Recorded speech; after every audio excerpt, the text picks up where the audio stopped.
Hello, welcome to Mighty Conversations, where we tell stories that shape our world. My guest today is a filmmaker, theater artist, voiceover artist, and project manager. He has directed several notable films, including Married but Living Single, Fool's Day, Olola Aginju, and Lugard. Last year, he co-directed Everybody Loves Jenifa with actress and filmmaker Funke Akindele. The film made 1,125 million naira in 2024, making him and Funke the joint highest grossing directors of 2024. As of the last check, the number has risen to 1,466 million in Nigeria to become the highest grossing film of all time, both local and foreign, in Nigeria. My guest is Tunde Olaoye. Tunde, congratulations. Thank you so much, sir. How does it feel? Yeah, it feels fulfilling. It feels great to see one's work, being appreciated by the people you made it for. People tripping out from their homes to the cinema to, see the movie, and also the film also spurring back the cinema culture that Nigeria used to have. I mean, we thought that the culture is dying and that maybe the economy was really going to affect, the cinema culture because, I mean, it's like a middle class culture. And people keep saying that the middle class is, waning, and it could affect how people would go out to, see films. I mean, in 2024, 2025, tickets are, range from 7,000 naira to 10,000 naira. And the fear that people may not be able to, afford watching a film of 2 hours for just 7 to 10,000 naira was there. That are we going to see the numbers? Are we going to see the people going to the cinemas? But I mean, the love for the Jenifa brand, was big enough for people to, spare that amount of money in today's Nigeria to go and see the movie. So it's fulfilling, and we are very delighted that people, love the brand. Okay, now, talking about the Jenifa brand, Tunde, did you set out to break Funke's record, the one she set with A Tribe Called Judah, or you just wanted to make a good film?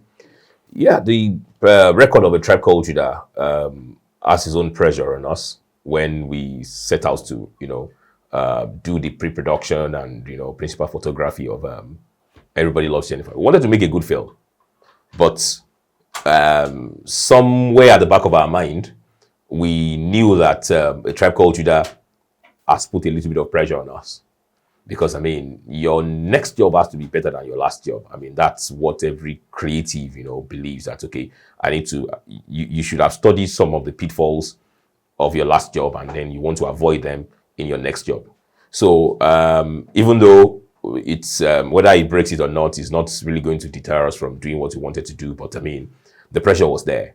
We spoke about it at some point and said, oh, let's see if we can break the record. So the overriding intention was not to break record, but it was somewhere at the back of our mind. We wanted to create a good story, a relatable story. We wanted to entertain people, educate people, make a feel-good film for people to watch in the festive period. So, but I wouldn't deny the fact that once in a while we remember the record of A Tribe Called Judah while we were filming Everybody Loves Jenifa. And that was filming itself, because what we see are the laughs and the banters and all of that. How tough was it? Yeah, it was. I mean, filmmaking is tough, especially in this part of the world. And then Everybody Loves Jenifa being a film that was not even only filmed in Nigeria. We filmed in Nigeria for about 7 weeks and about 10 days in Ghana. So it was tough. It was serious work. We wanted to. I mean, people are upping the game in Nollywood, and the world is becoming smaller. And there's no excuse again for you to say, oh, it's because it's Nigerian film that you shot it on that scale. We knew that with international streaming platforms, your film can be seen anywhere in the world, and anything you want to do now, you need to make it as world class as possible. So it was a lot of tough work, but we were prepared for it. I mean, the producer Funke Akindele when we're having the ice breaking on the production, she prepared people's mind and told them that, see guys, we are here to work. I mean it, and it's going to be a lot of serious work. It's going to be a lot of sleepless nights, and if it requires a lot of reshoots, we just have to do it. So it was tough, but we were able to crack it. Okay, now this is not the first time you've been working with Funke. Yeah, absolutely. So what is different now and the other times that you've worked with her? Yeah, the thing about her is that she always wants to up her game. She's her energy is on another level, and a lot of people find it very difficult to work with her because she's a restless creative. She has so much energy in her, and she wants people that work with her to match up with her energy. So if you are not an energetic person yourself, if you are not somebody who could develop strategies to create enthusiasm for yourself even when you are down, you may not be able to work with her because there's no excuse. She's like a military commander who says, oh, we are going to the mountain today and film this scene, and it doesn't matter whether you have a headache or you have cramps or anything. She doesn't listen to excuses when she's about to get a goal. So every new time, you just see that our energy, our enthusiasm is more. And there's a way it helps any serious person who works with her too, because it improves you. You come up with your best, you bring your A game every time. So I think our positivity, our energy is the energy and positivity she exudes, it radiates through the entire team, and then there's a way it affects the dynamics of the teamwork itself. So it's a good thing for anybody who is serious, to have a kind of arrowhead like her, who is ready to push you to your, limits. Okay, now tell me, you are co-directors. Yeah. What do co-directors do, and how do you manage this in a way that you are not? It doesn't look as if you have two captains in a ship. Yeah, I mean that's always the fare for in having two directors on set. But I think it works well in our own case because we've established a working relationship over the time. I mean, the Jenifa brand is 10 years old, and initially I was the head writer, director of Jenifa's Diary, when it was on television. She was producer, I was director, that was the relationship then. But you see, over the years too, she has trained herself, she has familiarized herself with the technical and the creative aspect of filmmaking itself. So she has become a director over the years herself. And because she's an auteur director who she owns the story, the idea is in her head. But because she's also playing the lead character, so it is not going to be easy for her to sit down at the monitor, to monitor the blockings, to monitor the technical aspects, the lighting, the camera, while she's also playing the lead role. So she needs a second eye, to be able to monitor all that while she's working. And that's the understanding we had even before we embarked on the project. So we always had our pre-shoot meeting when we map out the things we want to do even before we go on set. So even if we have to disagree on anything, we'd have disagreed on those things and agreed behind the scene before we come on set. So it's always only very difficult when the two directors are, when they are hired by an executive producer or by a producer to come and work. So there could be clashes in creative choices. But it is easier when the co-director is also the executive producer. The vision is already in the head of the person. So you are just like you are like somebody to help guide the vision. So even though she's open to disagreement, she's open to you saying, I don't think it should be like that. She's open to superior argument. But the tactics that we employed in this case is that we always have these discussions. We always have this meeting, before we go on set. So we disagree to agree before we get on set. So we didn't have any experience of any kind of clash or, creative disagreement. You kind of preempted my next question because I think the first time this is like the third part in a trilogy as far as the Jenifa movie is concerned. Yeah. The first one was 2008, yes. Jenifa. Yes. The second one, The Return of Jenifa, 2011. Yeah. This is the third one. Yes. Now, okay, and you said that you were the head writer for Jenifa, the series. Yes. The series on TV. Now, how have you guys managed to do this thing from 2008 to 2024? And you keep changing this Jenifa character that it is still relevant, because it's quite a long time. 2011 to 2024, we are talking 13 years. Yeah, well, I mean, when she told me that she wants to do something around Jennifer again in 2024, that's early 2024, I was a bit skeptical, because the reason why I stopped writing and directing even the series on television, I did season 1 to 10 and I left, and they went on to do it up to like season 24 or thereabout.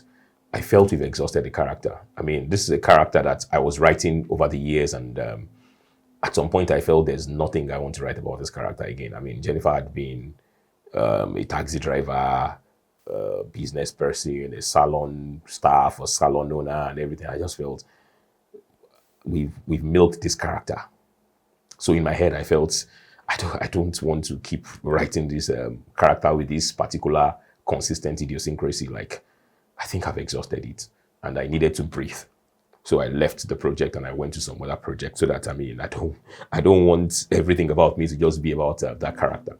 So what she told me that she wants to do is cinema film, in 2024 around Jennifer. I said, are you sure? She said, let's see and talk about it. So I saw that even though it's the same character that is Jennifer, but it's a clear-cut departure, from the things that we have done with Jennifer in the series. And then everything you want in the film is in this new story. That's why in Everybody Loves Jenifa, you see drama, you see romance, you see action, you see film noir, you see martial arts, you see everything is just there. You see humor and what have you. So I think I need to give it to Funke Akindele, because, I mean, the way she could spin off that story of Jennifer, she could pick up any kind of spin-off from it, and then it's still engaging, it's still captivating, and the audience will still be wowed with whatever she creates from that character. So I think it's just a special talent for her to be able to always create something from that character. And I think she's the best actor character fit that I've seen in a long time. Okay, talking about that, you directed Funke in Married But Single. Yes. That was 2012. Yes, sir. If I remember quite well. Yeah. 2012. Yeah. Then fast forward to 2024. You are both on the same set. So you kind of directed her again, because you're a co-director. You are directing Jenifa this time around. So how was it? Look back at the Funke Akindele of 2012 and the Funke Akindele that you directed in 2024. What has changed? Yeah, I would say improved knowledge of the technical and artistic aspect of filmmaking, because as at 2012 she was just an actor. I mean, I remember directing her in 2008 too, in a series, Family Ties, for national television then. So over the years, she's someone who's gone back to train herself to keep abreast of global best practices in filmmaking, studying the technical aspect of film. So those things that she did not understand then, then she just needs to read her script, interpret her character, give her the blockings. You move from here to here. This is what you do when you get here. You do this, and then so back then she probably only cared about delivery as an actor. But right now she's an all-rounder person. She's involved in makeup. She's involved in lighting. In costuming, in the technical aspect of the film, in blocking, in everything. So she's a much more improved filmmaker right now, and I think the difference is actually very clear. Who's your favorite character in Everybody Loves Jenifa? That's a tough one. It's going to be between, or let me say, among Layi Wasabi, Falz the bad guy, and Bisola Iola. Because I wouldn't say Jennifer, because I mean, there's nothing Jennifer does that surprises me again. I mean, I know she's just, she's going to kill that character anytime, any day. So she can't surprise me again as far as I'm concerned, But Lai, coming from the skits, the skits that he does, and sometimes some of those skits, people who are not really trained actors, they may not have the nitty gritty of, what filmmaking or film acting is about. But I mean, like, he came and he pulled it off. So I was very impressed. Bisola has always been a very fantastic actor, no doubt. I mean, then that character, Miss Bassi, that she played in Everybody Loves Jenifa, she killed it. She brought her A game to the role, and it was really on point. And Fowles, I mean, the way he delivers his special language, and keeping a straight face, then being a musician and a lawyer, So I think I respect, his own craft too, as far as acting is concerned, and what he brings into acting. So let's go back to you now, Tunde. You've been in this business for a while. You've directed a number of films. Do you find yourself working with the same set of actors every time?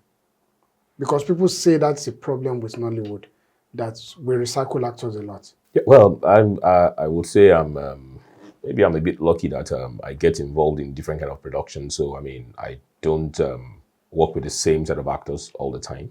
But for people who work with the same set of actors all the time, I really do not have so much of criticism for them, because I mean, in Nollywood is always self-funded, and there are a lot of problems that producers face. So sometimes the devil, you have your own people, you have your own understanding with them.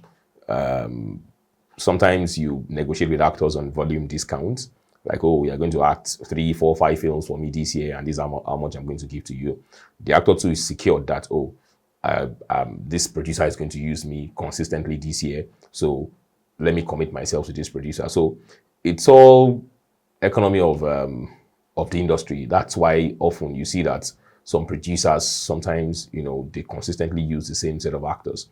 So sometimes it's safe for you to use the people that you already know and you have an understanding with. Creatively, it doesn't process any, it doesn't.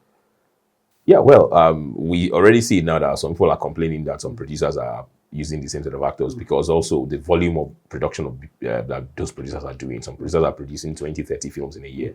And when you use the same actor for 20, 30 films, actually, creatively, it could be off. People will be tired of the faces, and then it starts, looking alike. So I think it may not really be a good thing, but I understand the reason why those who are doing it are doing it. So sometimes it backfires when it is getting too much. So I would say maybe develop new people too, but also the audience too.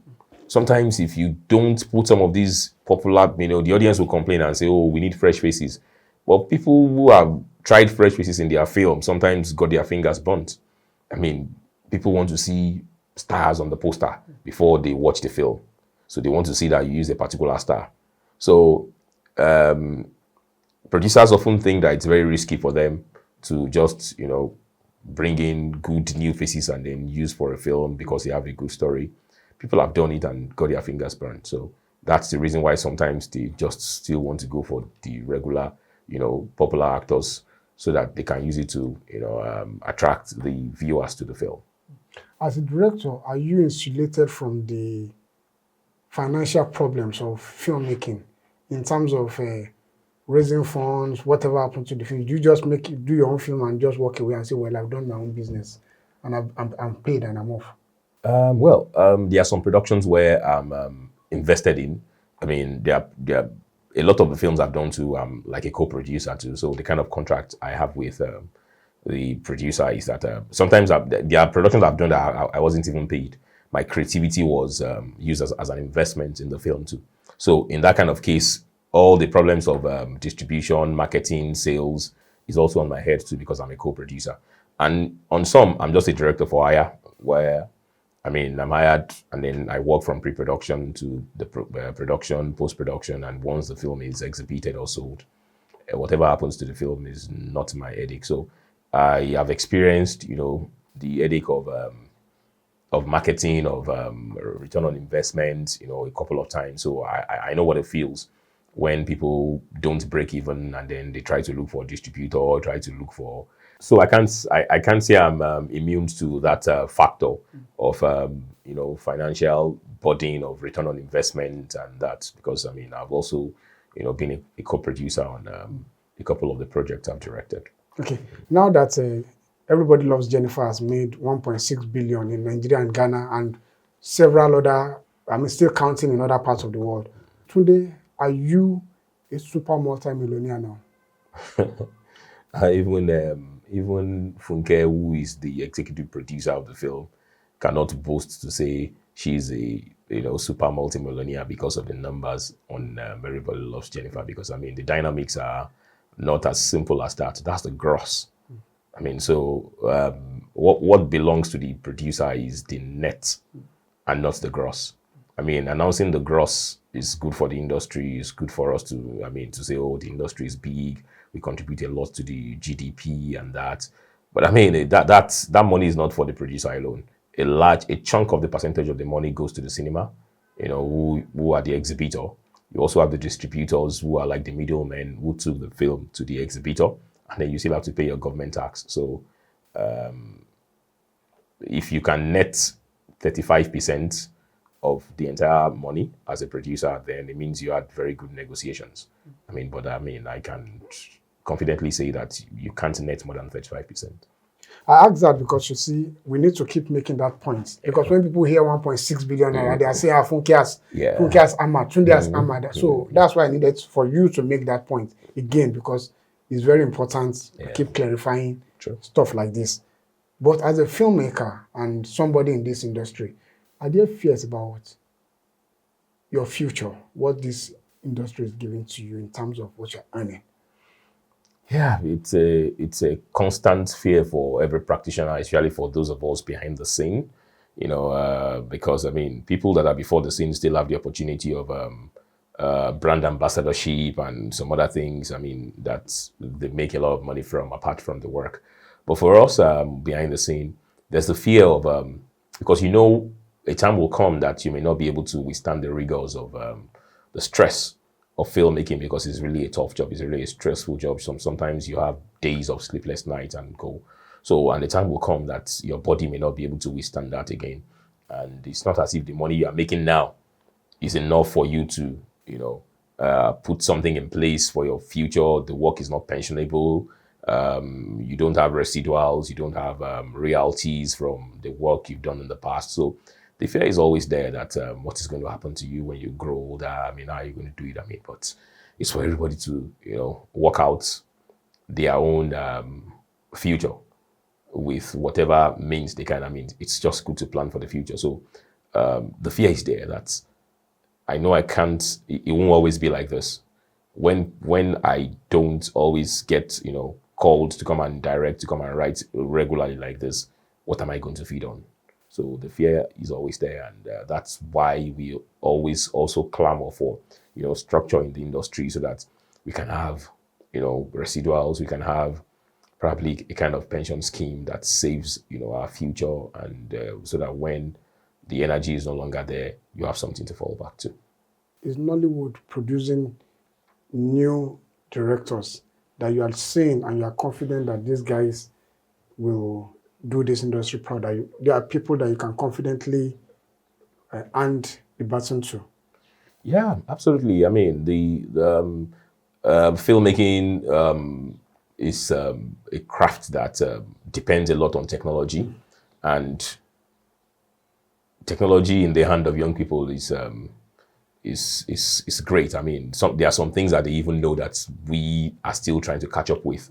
So, and we've seen a couple of young directors, young producers, who are coming up with some good things. So people are going to school, people are going to film school, people are going to the universities to study, some of these things. People are picking interest, learning on the field, learning, in different places. So the truth is, we cannot lack, good directors. I think things will just, always get better, because technology is helping the younger people to also know how to do some of these things better, making their jobs easier, and then, opening new possibilities for them.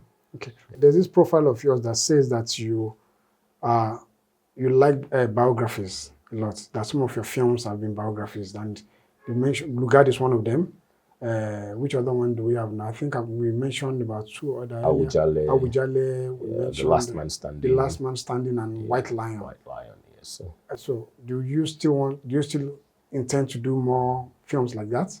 Yeah, I love biopics, and well, luckily I have a client, a producer who has taken that as his forte, and the challenges with biopic is that it's historical. You need to be as accurate as possible, and history sometimes is brutal. History sometimes has its biases.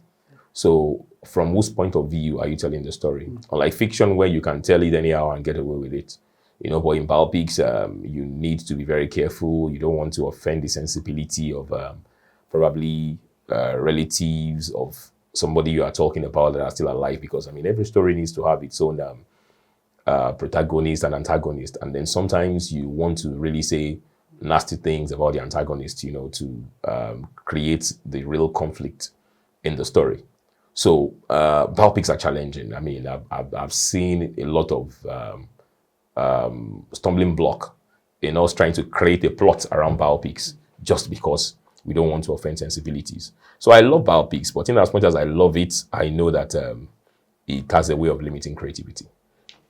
Very cliche question. What next? Well, I have a couple of productions coming up. In a couple of days, I'll be on the set of another biopic. Not my production. I'm just hired to direct a film titled Ishugbaye Leko. That's the story of one of the kings of Eko, that's Lagos, in the early 20th century, and this confrontation of the colonialists. It's been produced by the veteran Dr. Jide Kosoko. So that's the next film I'm going to be shooting. And I have a couple of other productions lined up for the year. There are some that I've signed non-disclosure agreement for, and I can't, disclose the details now. But in a couple of days, I'll be on the set of Ishugbaye Leko.